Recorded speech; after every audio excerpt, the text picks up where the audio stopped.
역대 중국 왕조는 대규모 농민 반란이 터진 뒤 멸망을 하는 다소 상투적인 클리셰를 보이는데, 이중 태평천국은 이전의 반란 수계들과 다른 보기 드문 독특한 사상과 스케일을 보이며 서구권에서도 큰 관심을 보였죠.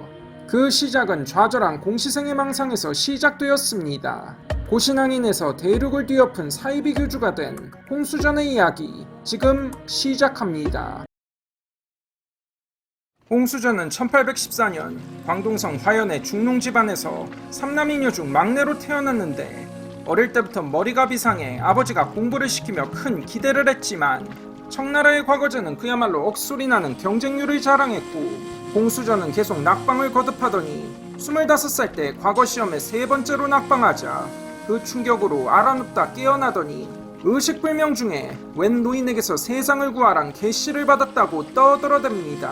이 일 때문에 다시 자신감을 얻어 공시 준비를 했는지 모르지만 또다시 과거에 떨어지고 도광 16년인 1836년경에 기독교 목사 양발이 쓴 권세양언이란 기독교 서적을 보더니 갑자기 획가닥 해버려 유교 경전을 모두 불살라버리고 기독교 서적에 깊이 탐독해 자신이 하나님의 아들이며 예수의 동생으로 중국을 구원하려 내려온 인물이라는 망상에 빠져버리죠.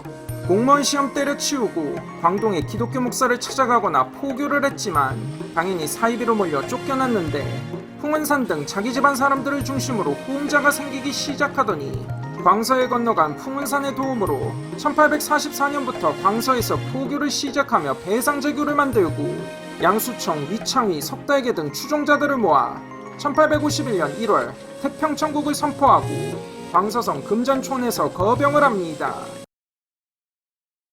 기독교 교리를 바탕으로 한 평등사상에 남녀차별 금지, 청렴함을 추구하는 교리는 민중들에게 깊이 스며들고, 거기에 한족부흥이란 민족주의가 첨가된 데다 홍수전처럼 좌절한 공시생들 같은 이들도 구름처럼 모이니, 이렇게 모인 광신도들은 단영이란 조직으로 편성해 엄격히 훈련시켜 태평천국군은 전쟁터에서 승승장구하고 그 수가 20만에 이르게 되죠.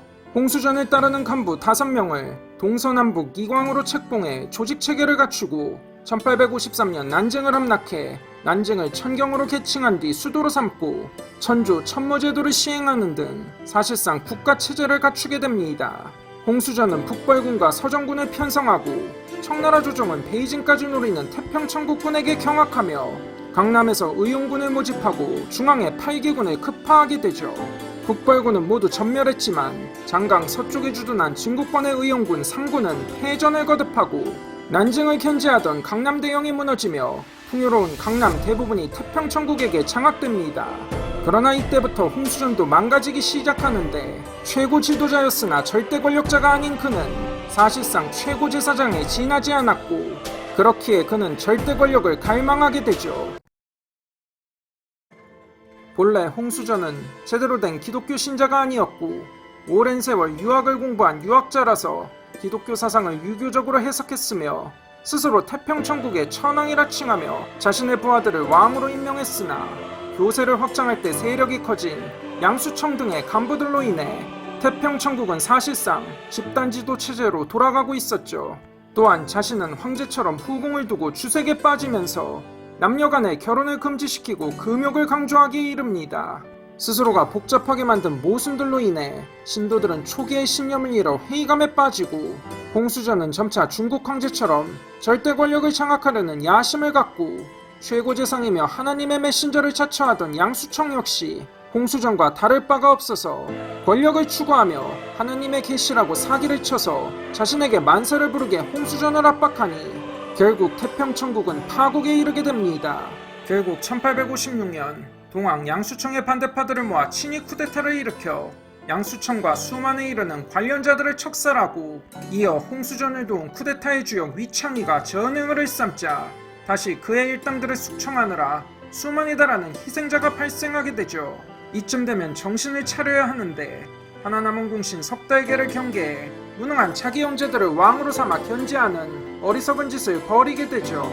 결국 1857년 태평천국의 명장 석달계가 10만의 무리를 끌고 태평천국을 이탈해 세력이 더욱 약화되고 민중들은 갈수록 막장을 향해 가는 지도부의 모습과 모순의 극치를 보이는 태평천국의 실망에 초반에 강렬했던 기세를 상실하기 시작하고 그에 비례해 점차 세력도 쪼그라들기 시작하죠. 상군과 서구열강의 용병까지 가세하며 태평천국에 대한 청나라의 압박이 더욱 강해지기 시작하고 어느덧 1864년 천경은 상군에게 포위당하게 됩니다. 1864년 4월 상군이 천경을 포위하고 식량 부족과 계속된 포격으로 천경의 성벽이 무너지기 시작할 때 홍수전은 병으로 쓰러집니다.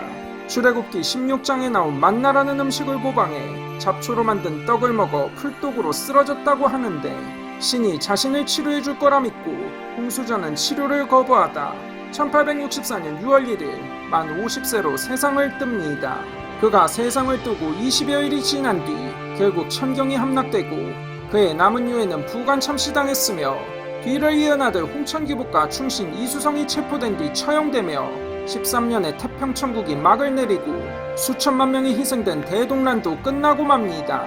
태평천국이란 명분은 결국 홍씨천국으로 변질되고 대륙을 생지옥으로 만들었죠. 홍수전은 분명 당대 동양에서 보기 드문 파격적인 모습을 보였지만 본인 자체가 전통사상에 깊게 물들어서 그 사상에 모순이 많았으며 세력이 커지자 황제처럼 행동해 유능한 통치들과 장수들을 의심하고 견제하는 모습을 보이니 농민 반란으로 일어났으나 끝내 민중을 핍박하며 타락한 명나라처럼 변질되고 홍수전은 실패한 주원장이 된 겁니다. 홍수전의 사생팬 순원의 말처럼 실패했기에 저평가됐다고 말하기엔 그는 너무도 문제가 많았죠. 그러나 근대사회로 넘어가는 전환점에서 지식층들에게 크나큰 충격을 주어 증국권 이용장 등 태평천국을 진압한 기득권층이 개혁의 필요성을 절실히 느끼게 만들어 이는 양무운동으로 이어지고 봉건사상과 청나라 타도에 기치는 순원 같은 혁명가들에게 큰 영향을 미쳐 새로운 세상을 꿈꾸는 계기가 됩니다. 대륙을 뒤흔든 사이비 교주 홍수전의 일생이었습니다. 이만 마치겠습니다. 시청해주셔서 감사합니다. 여러분의 좋아요와 구독이 영상 제작에 크나큰 동기이며 원동력입니다.